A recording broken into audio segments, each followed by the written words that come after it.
Hello everyone, in this video I will show you how to fix black and white screen on Samsung Galaxy A57. Let's start the video. First of all, go to app library.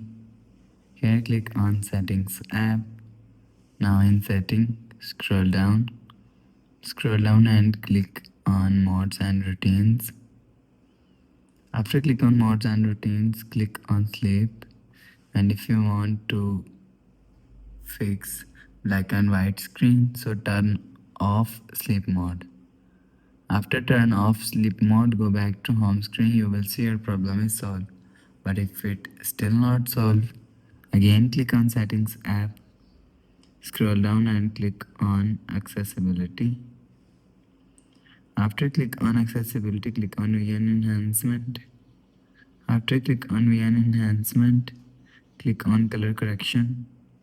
And if you want to fix black and white screen, so turn off color correction button. After turn off color correction button, go back to home screen. So that's how you can fix black and white screen on Samsung Galaxy A57. If you like the video, please subscribe. Thanks for watching.